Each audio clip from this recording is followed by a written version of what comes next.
Hi, I'm Kalia. I wasn't invited to my own family's reunion, again.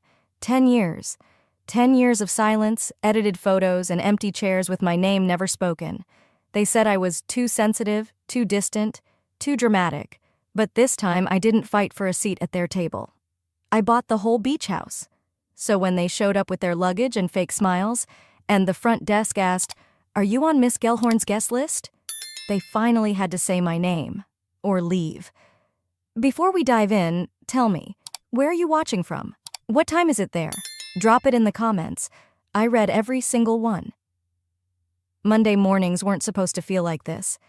Usually they began with coffee gone cold before the first sip, a half-eaten protein bar, and a sea of work emails I could ignore until my second cup. But this morning? This morning started with something else. I was halfway through sorting logistics for a medical symposium when the subject line popped up on my screen. Bold, cheerful, and completely gutting. Brooks Family Beach Week 2025 RSVP now. My breath caught. I clicked before I could stop myself. Everyone was CC'd. Trinity, Bryce, Aunt Mel, even Cousin Darren, who's been MIA since the Clinton administration. But my name? Not there.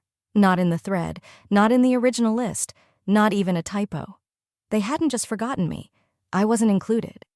At all. I stared at the screen like it had slapped me. There they were.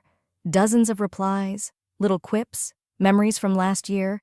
Someone even posted a photo of the fire pit at sunset.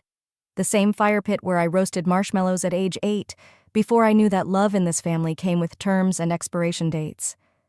I scrolled lower, hoping, stupidly, for a second email, a correction, anything. But I already knew better.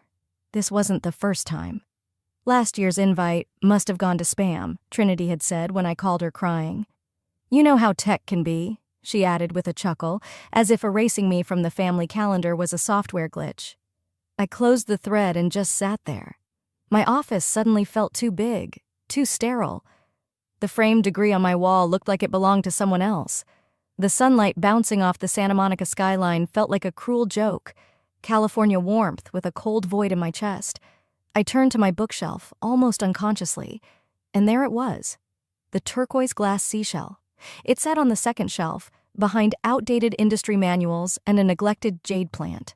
A birthday gift from when I was 10. My mom had picked it up at a roadside antique store and told me it looked like something special for her special girl. That was before she started calling Trinity her pride, before she began introducing me to her friends as the one who's always busy with work. Before I learned that being the youngest didn't mean being loved more, it just meant being useful longer. You okay? I jumped. Remington was standing by my desk, holding his mug of over-steeped green tea. I swallowed. Yeah, just a spam email. He raised an eyebrow. From them again? I didn't answer. Just offered a tight-lipped smile and went back to my laptop. But I didn't reopen the symposium document. My hands hovered, and then I shut the laptop completely. The promotion packet was still on my desk. Senior Vice President, at 38, the youngest candidate in the firm's history. The title I had bled for. Surviving boardroom politics, 12-hour days, and being overlooked by men with fewer ideas and more golf trophies. And yet, none of that mattered. Not to them. To them, I was the one who moved too far, worked too much, and forgot her roots. My phone buzzed. A text from Savannah. Saw the invite? Want to crash it just for laughs? My fingers hovered over the keyboard. Then I typed, or maybe it's time I did something smarter. I opened the tab I'd bookmarked weeks ago. Real estate listings, specifically the beach house. The house where Trinity took her maternity photos. The house where my parents toasted their 30th anniversary while I was out of state for a conference and forgot to even tell me. It was up for sale, quietly. No family announcement, no group chat message. The market had dipped, and they were offloading it like old furniture.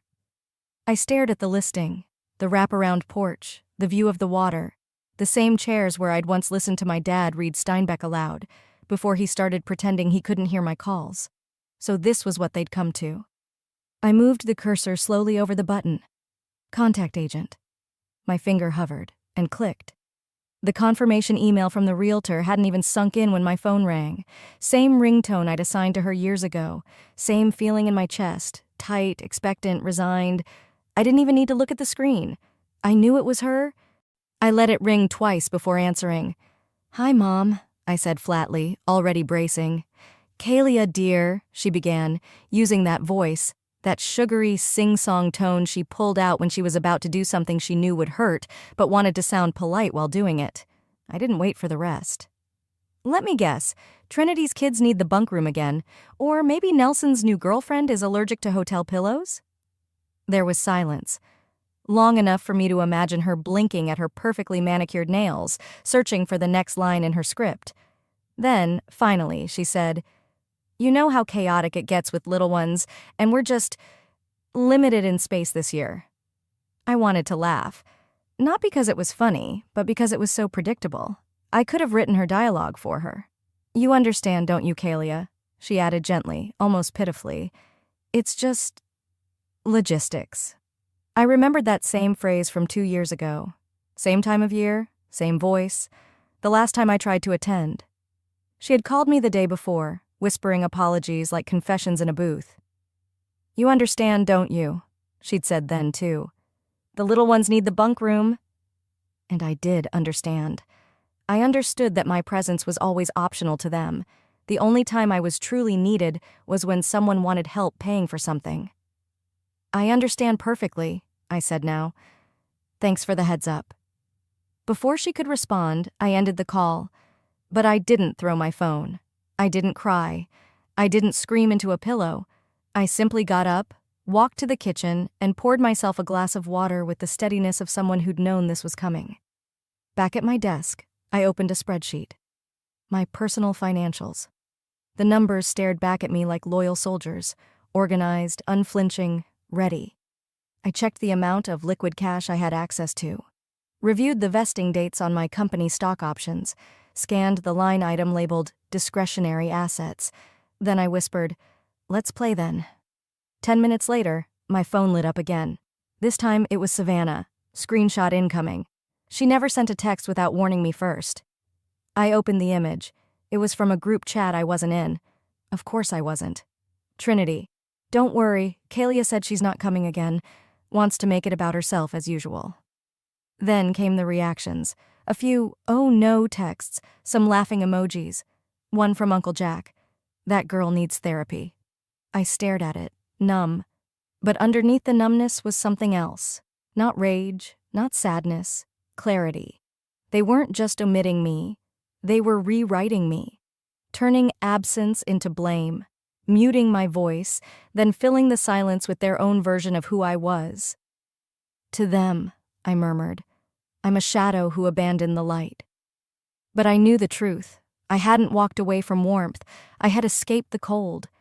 My mind drifted back to the summer I turned 10. The family had gathered at that same beach house. I spent hours sculpting a mermaid from wet sand, braided seaweed hair, shell earrings, even a pebble necklace. The family circled around it, amazed. Then Trinity stepped forward, placed her hand on the mermaid's head, and smiled for the camera. "She's so creative," Mom had said, clapping. I didn't correct her. Neither did Trinity. That night, I cried in the bunk room while they toasted Trinity's talent downstairs. Back in the present, I opened the real estate app again and scrolled to the beach house listing. No hesitation this time. I scheduled a private appointment with the realtor. No one needed to know. There wouldn't be a scene. There wouldn't be a warning. Only action. Quiet, precise, and irreversible. The next morning, I walked into the beachfront office, a sleek blue glass building nestled between a surf shop and a boutique cafe. A woman with graying curls and a lavender scarf stood from behind the desk. "You must be Kalia," she said warmly. "I was told you'd come by today." I nodded. "Thanks for fitting me in." She gestured to a chair. "Funny thing," she said as she pulled up the listing on her tablet. "Your name sounds familiar. Are you related to the current owners?" I looked her straight in the eyes. "Yes, but not for long."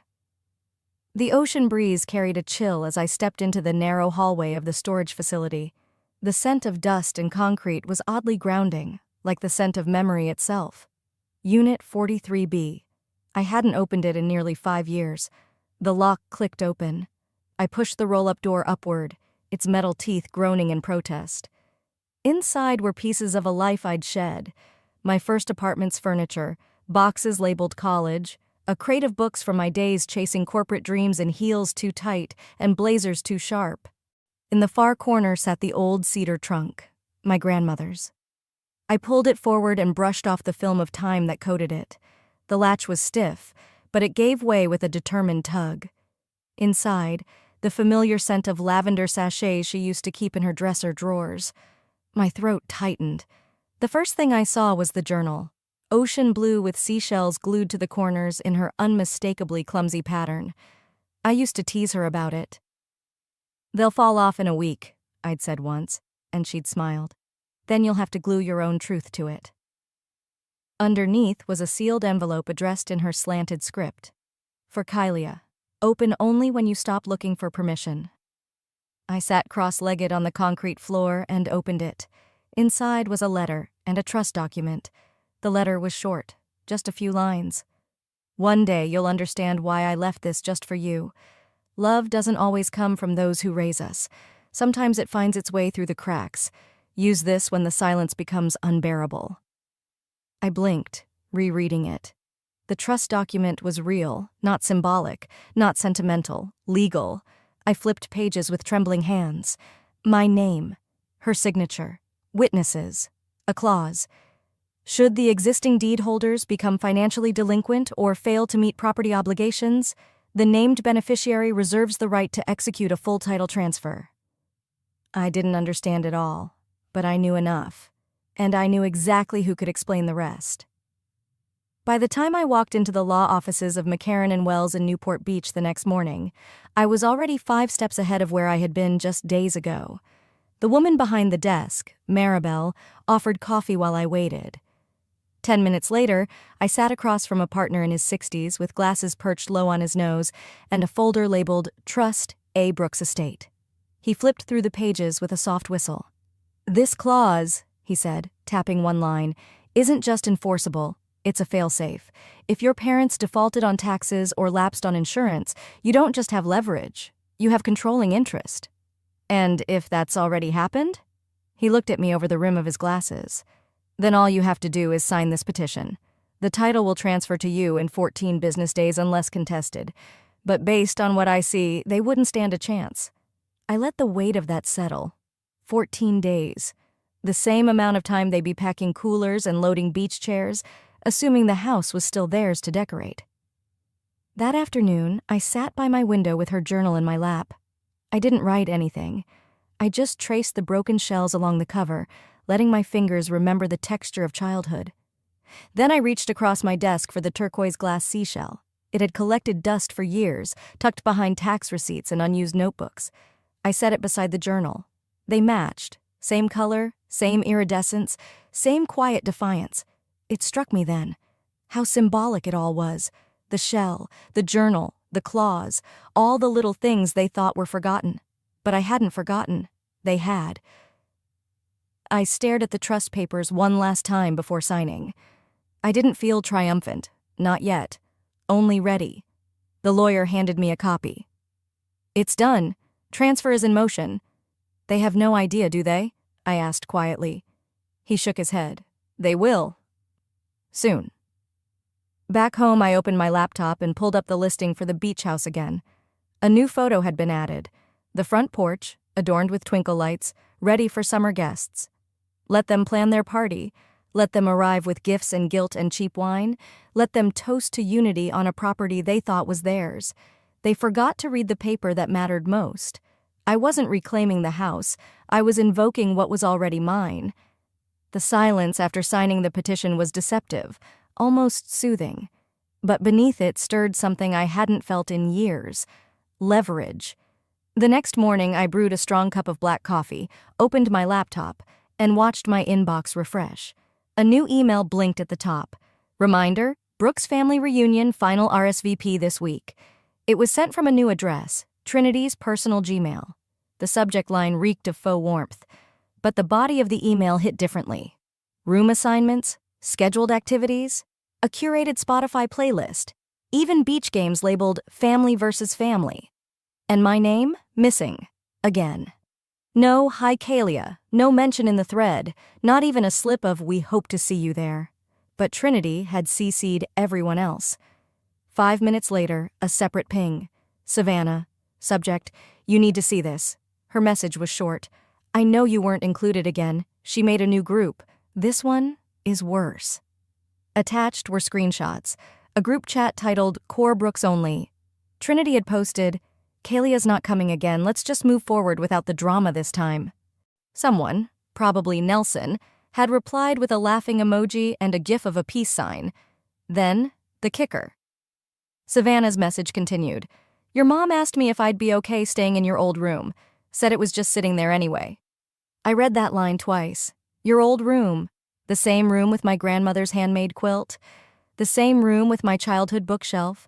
The mural we painted together when I was 12. The tiny brass desk where I wrote my first college essay. They weren't just forgetting me. They were offering my bones to the wolves. I didn't cry. I sat back, closed my eyes, and let the reality of it settle in. Then I opened my real estate portal and logged into the back-end system I now legally had access to. Short-term rentals, owner rights, property scheduling. I pulled up the calendar. Only one room remained unbooked, the master suite, king bed, private deck, full ocean view. I smiled faintly and began to type. Guest, Miss C. Brooks, arrival Friday, length of stay 3 nights. Then I scrolled to the preferences field and added, "Please place welcome bottle of Perrier Jouet champagne on ice. Guest prefers firm pillows, cotton sheets, and full privacy." Click. Confirmation appeared. A ping echoed in my inbox. Their reunion? Booked under my name? The irony made my shoulders relax. Let's see how they explain that to each other. Later that night, I paced the living room with a glass of wine, the fireplace flickering low behind me. I held my phone, thumbing through years of photo archives. Family reunions where I'd taken the pictures but never appeared in them. Graduation dinners I was too busy to attend, according to them. Birthdays where my gifts arrived in the mail, unwrapped and unmentioned. One particular photo caught my eye, Trinity blowing out candles while I stood behind her smiling. Only my head had been conveniently cropped for the version posted online. That's who I'd been to them. An accessory, a utility, until I wasn't needed anymore. I thought back to Dad's words years ago, when I finally stood up for myself. "You're just too sensitive, Kalia. Not everything's about you." But this house, this moment, was about me. Not because I needed recognition, but because I finally held the pen, and I was writing myself back into the story. Before going to bed, I sent Savannah one last text. "Thanks for the heads up. Don't cancel your plans, just be ready for some awkward silences." She responded with a laughing emoji and 3 words. "I live for this." The beach house was theirs to borrow, but the key? It was already in my hand. There was one room left to reserve, the one with the view and the deed. After finalizing the reservation, I didn't linger on the confirmation screen. I closed the tab, shut the laptop, and stepped away, physically and mentally. The next morning, I drove east, away from the beach, away from the buzz, toward the hills just past the citrus groves where Grandma was buried. No fanfare, no flowers. Just a single scoop of lavender honey ice cream from the tiny parlor she used to love, balanced precariously in a sugar cone. It was tradition, a quiet one, the kind that meant something when no one else was looking. I pulled into the cemetery just as the wind picked up, tossing curls of dry grass across the stone rows. Her marker sat nestled between 2 small rose bushes she never liked.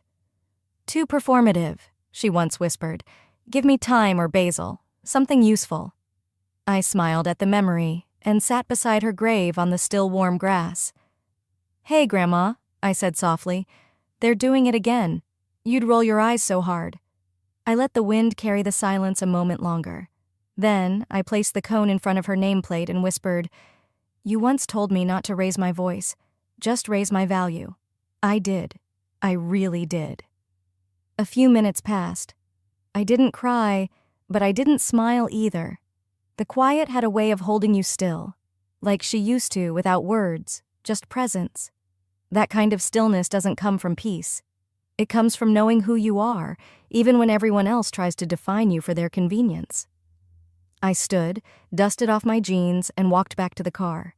My phone buzzed before I could even start the engine. It was from the Brooks family chat. A screenshot of the message glared at me. I called dibs on the master suite. Feels good to be back. Let the reunion begin.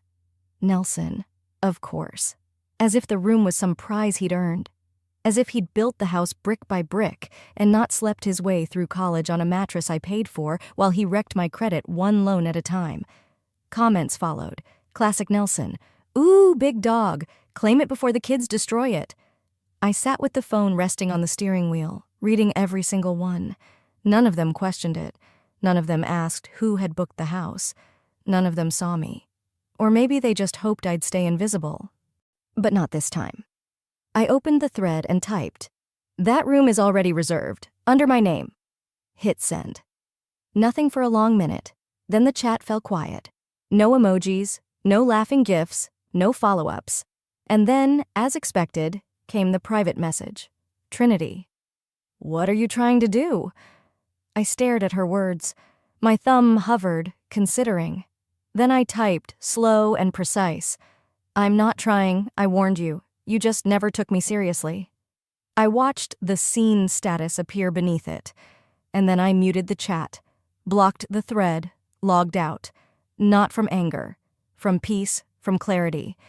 Because when you no longer need someone else's approval to exist, you start acting like you own the ground you walk on. And in this case, I literally did. I drove home in silence. The roads were mostly empty. Somewhere along the highway, my reflection caught in the rearview mirror. Stern, but softer than I remembered. Like something had loosened under the surface. Not revenge, not yet. Just certainty. Later that night, I opened a fresh document on my laptop and began to draft a note to the property manager confirming my stay. I wasn't doing it for drama. I wasn't trying to make a statement. I was simply living in the truth. The truth they had ignored for years. The truth that now had a deed, a legal clause, and my name on it in bold print. They'd dismissed my name on every invitation for a decade. But this time, they'd have to say it out loud at the check-in desk. The sun had barely dipped beneath the horizon when I pulled into a quiet overlook just half a mile from the beach house. I'd planned it this way, just long enough after sunset that the house would already be buzzing with voices I wasn't invited to join. I watched their cars arrive one by one earlier that evening from my parked rental. Trinity's white Audi, Nelson's oversized SUV with the tinted windows he thought made him important, and finally my mother's aging sedan, still bearing the faded, proud grandma sticker on the bumper. They didn't see me. They never really had. At 6:45 p.m., I saw them begin to unload luggage with a flurry of laughter and purposeful motion. Their voices echoed down the breezeway, distorted by the salty air. I waited. Gave them just enough time to walk into what used to be theirs. Then I drove forward slowly. As I approached the main reception, I could see Trinity already at the desk, animated, gesturing wildly. Nelson leaned against the marble counter like he owned the place, and my mother stood behind them with that familiar, pursed expression, equal parts judgment and denial. I stepped inside, heels clicking against the cool tile, just as the young woman behind the desk asked again, politely, "So, you're not on Miss Kalia Gellhorn's guest list?" Trinity's face twisted. "Excuse me? I don't care what system you're looking at. This is our family's house. We've been coming here for over 20 years. The receptionist's eyes flicked to mine. She blinked once, twice, then offered the faintest smile. Miss Gellhorn, welcome. I was just explaining. I heard." I stepped beside Trinity without even looking at her. "There's no need to escalate. I'll clarify things." Nelson straightened. "What is this, Kalia? Some prank? You really think this is funny?" "I think it's overdue." I handed my ID to the receptionist. "The deed finalized 3 weeks ago. The house is mine." The silence that followed was not the kind that waits for someone to speak. It was the kind that shatters the floor beneath you. Iris clutched her purse tighter. You bought it?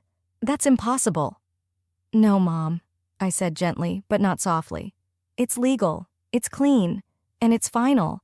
You should have checked the mail, or the trust agreement Grandma left me. Trinity turned a shade I'd only ever seen on wilted roses. Why would you do this? You knew we were planning the reunion. This was meant to be our space. And I was meant to be your daughter, your sister. But you left me off every email, every invite, every photo, so I found my own way in. The receptionist looked between us, visibly unsure whether to step back or stay still. Nelson barked out a laugh, the kind that masked panic. You think you can just kick us out? You think you've won something? I turned to him slowly. No, Nelson, I think I reclaimed something. That's different. Then I looked at the desk clerk and said calmly, Please help escort anyone not listed under my guest registry. Be kind, of course, they're family. A beat of hesitation passed, then she nodded and picked up the phone to call security. Not urgent, just standard. Like this was any normal check-in process. I'll contest this, Trinity muttered behind me. You'll hear from our lawyer. You might want to review the clause on defaulted taxes and failed maintenance first, I replied, still facing forward. You might be surprised by how much was already in motion before you even clicked send on your guest list.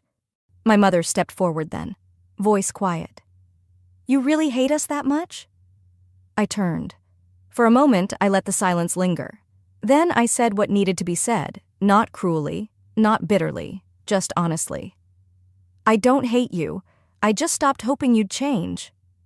With that, I walked toward the elevator, the sound of their confusion dissolving behind me like salt in wind. As the doors slid closed, I felt my breath slow. Not in relief, but in readiness. Because what came next wasn't silence, it was war. I had just finished making tea in the quiet of the kitchen when the knock came, not on my door but on the glass window facing the beach. Not the kind of knock from a guest or neighbor.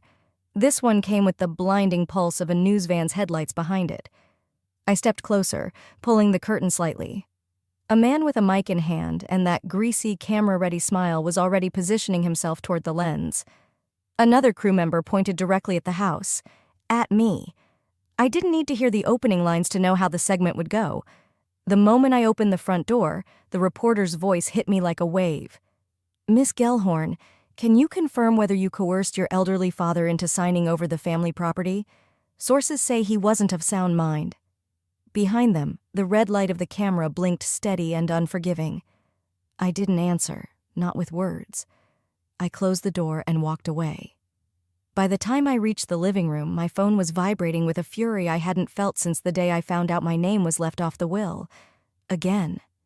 There were texts from former neighbors, coworkers, a cousin I hadn't heard from since our grandmother's funeral. Is any of this true?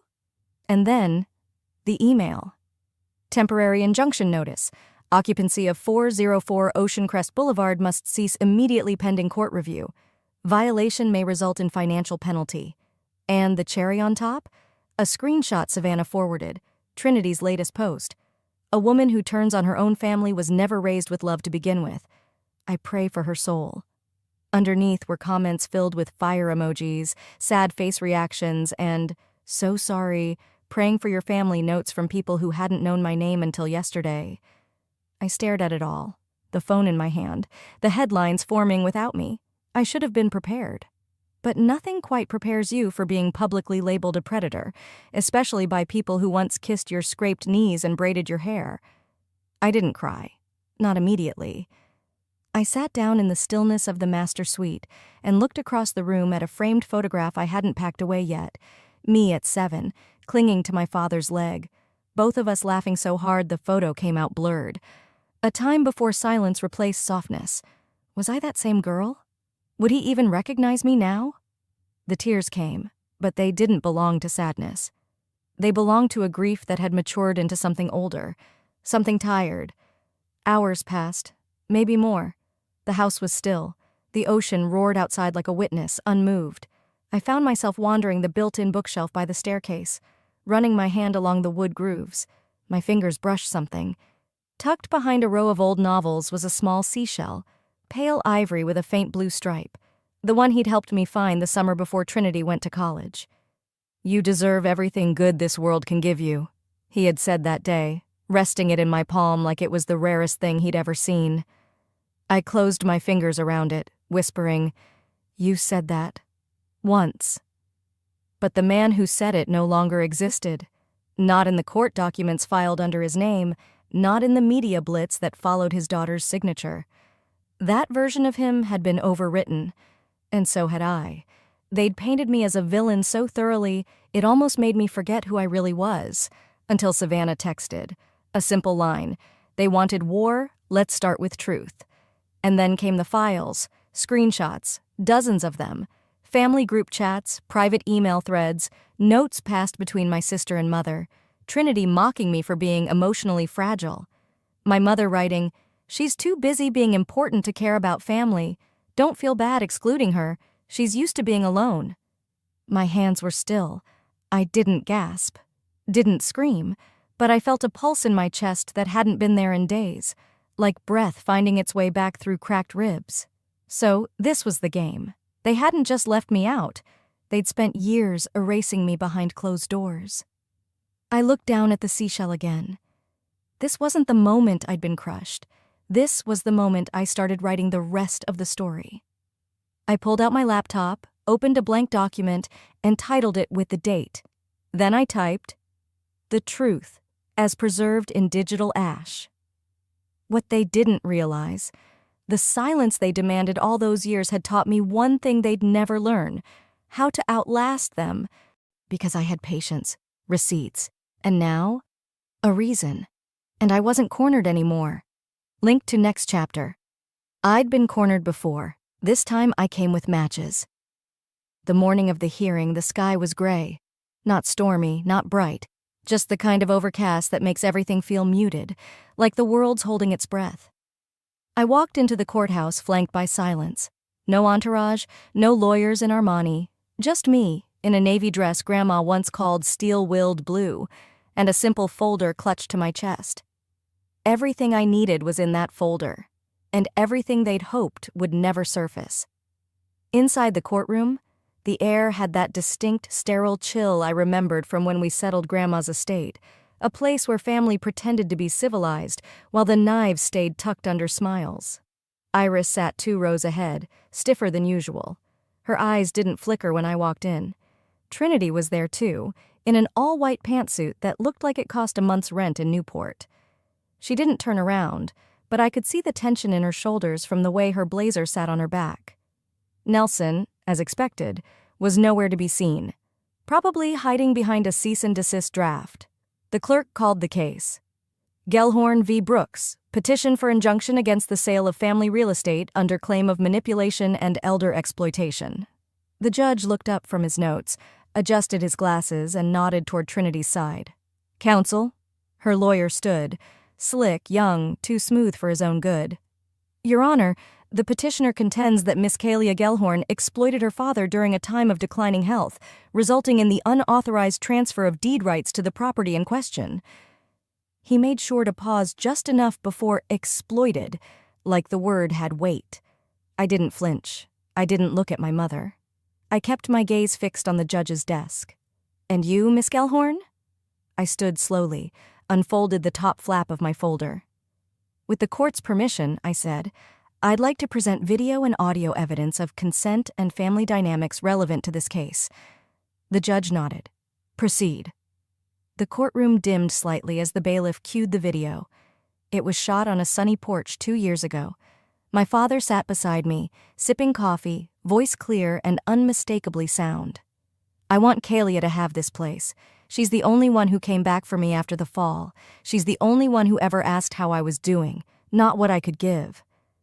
The camera panned to me. I wasn't crying then, but I was close. "Are you sure?" I asked softly.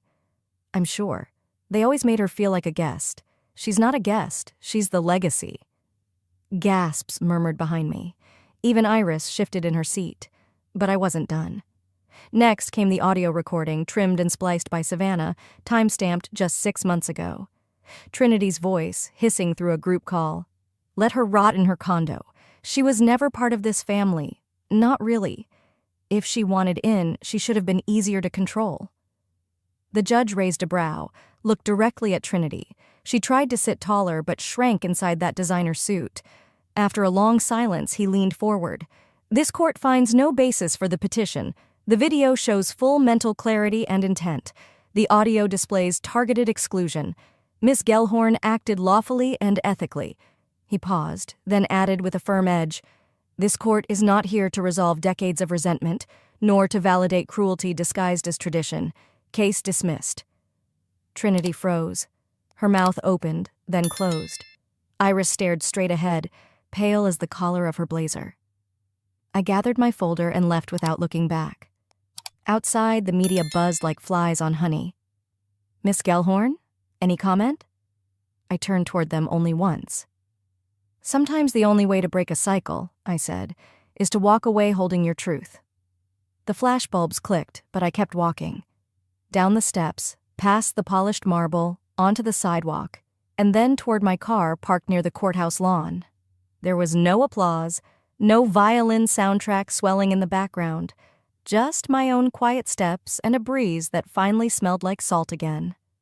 I stopped for a moment at the edge of the parking lot, let the wind catch my hair, closed my eyes and listened, not for approval, not for closure, but for the sound of my own breath. They had their narrative. I had the truth. And that day, the truth didn't shout. It won. Link to next chapter. As the wind picked up across the dunes, I realized the beach house was never the reward. I was. By the time I pulled into the gravel driveway, the ocean air had already changed. Saltier, somehow softer. The kind of breeze that didn't just brush against your skin, it reminded you to breathe deeper. I stepped out of the car and stood still for a moment, letting the weight of the last few months fall away, grain by grain. The beach house stood in front of me, sunlit and quiet. For years, I'd driven past it with my eyes turned away. Now, the keys in my hand didn't feel like a trophy. They felt like something older, something I'd once lost and had to grow strong enough to deserve again. Inside, the place looked like someone had left in a hurry. A water glass half full on the counter, folded towels still sitting by the staircase. There were picture frames on the hallway wall, photos of Trinity's kids, summer dinners, backyard bonfires I'd never been invited to. I stood there for a moment, hand hovering over one of the frames, but I didn't take it down. I walked past them slowly, my shoes making the kind of hollow sound wood floors always give when a house is holding its breath. Upstairs, the master bedroom was bright, the bed untouched. My name was on the deed, but their fingerprints were still here. In the curtains, the leftover shampoo bottles, even the music playlist still loaded on the smart speaker. I let them be. In the office room, once Grandma's, there was a low cabinet drawer I'd avoided touching until now. I sat cross-legged on the floor, slid it open gently, and there it was, the seashell wind chime we'd made when I was 8. It was tangled in fishing line, a few shells cracked, the soft blue string frayed and dusty. One of the painted initials, my C, had worn off entirely. I didn't rush to fix it. I sat with it, turned each piece in my hand like a memory I hadn't let myself touch in years.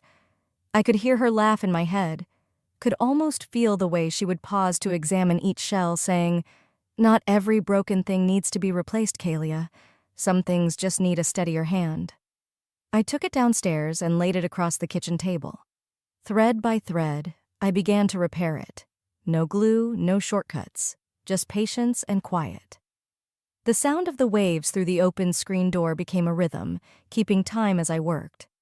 The wind chime didn't need to be perfect. It just needed to ring again. Later that afternoon, Savannah showed up with a bottle of wine in one hand and a grocery bag in the other. "You didn't think I'd let you settle in here without at least some Pinot and paper towels, did you?" She smiled.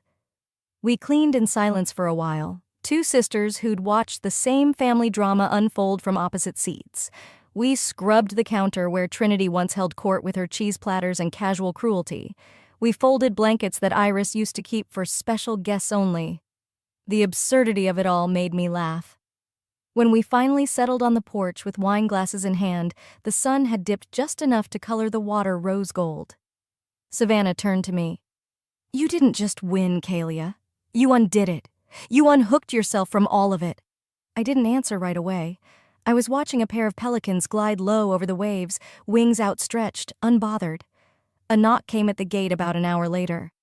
I tensed instinctively, but it wasn't Trinity or Iris.